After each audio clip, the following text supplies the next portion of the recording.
භාෂාවේ යම් කිසි වචනයක් ප්‍රශ්නවාචී වෙනකොට වචනයකට ආ කියන ශබ්දය දානවා. එක්සැම්පල් එකක් විදිහට මේ ආ යන්න එකතු කරනවා. හරි.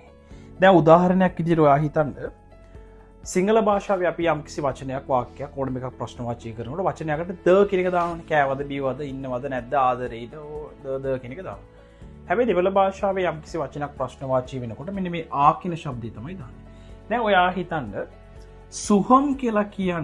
සුහම් කියලා කියන්නේ රයිට් සැප සනීපෙන් ඉන්නවා සැප හොඳින් කියන අදහස තමයි මේකෙන් අදහස් කරන්නේ රයිට් සුහම් කියලා කියන හොඳින් ඉන්නවා රයිට් සැප සනීප හොඳයි අන්න ඒ වගේ අදහසක් එපඩි සුහම් රයිට් එපඩි සුහම් කොහොමද සැප සනීප නල්ලම් හොඳයි රයිට් නල්ල සුහම් හොඳින් ඉන්නවා රයිට් සුහම් දැන් ගොඩක් වෙලාවට දෙමළ භාෂාවේ හල් අක්ෂරයකින් අවසන් වෙන වචනයක් දැන් සුහම් කියපුවම මේක අවසන් වෙලා තියෙන්නේ හල් අකුරකින්නේ හල් අක්ෂරයකින් අවසන් වෙන වචනයක් ප්‍රශ්නවාචී කරන්න වචනේ අගට දානවා මම පැහැදිලිව කීවා ආ යන්න දානවා කියලා. හරි. දැන් සුහම් කියන වචනේ අවසන් වෙලා තියෙන්නේ අල්මයන්ෙන්. බබා අල්මයන්ට ආ යන්න එකතු වුණාම මා කියලා වෙනස් වෙනවා. එහෙනම් සුහම් කියන එක ප්‍රශ්නවාචී වුණාම මෙයා වෙනස් වෙනවා.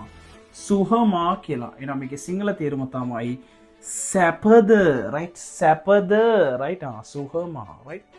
එක්සාම්පල් එකක් විදිහට ගත්තොත් එම දෙමළ භාෂාවේ යම් කිසි වචනයක් ඊ ශබ්දෙන් හරි අයි ශබ්දෙන් හරි අවසන් වුණොත් පුතා මෙයා ප්‍රශ්නවාචී කරන්න සරලව ක්‍රමවේදයක් තමයි වචනයකට යා කියන ශබ්දය එකතු කරනවා.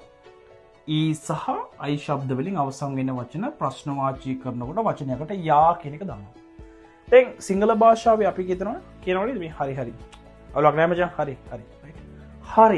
හරි. හරි කියනකොට අපි දෙමළ භාෂාවෙන් කියන පුතා සරි කියලා කියනවා. රයිට්. හරි කියනකොට තමිල් වලින් සරි කියලා කියනවා. දැන් මේ සරි කියන එක අවසන් වෙලා තියෙන්නේ ඊ වලින්නේ.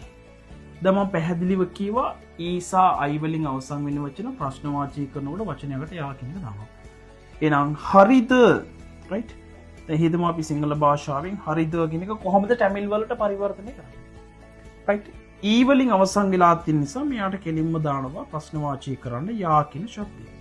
එහෙනම් සරි කියන එක ප්‍රශ්නවාචී වෙනකොට මෙයා වෙනස් වෙනවා සරියා. හරිද? රයිට් සරියා. රයිට්. සුහම් කියන එක සුහමා සැපද වෙනවා. හරි කියන එක සරියා හරිද කියලා වෙනස් වෙනවා.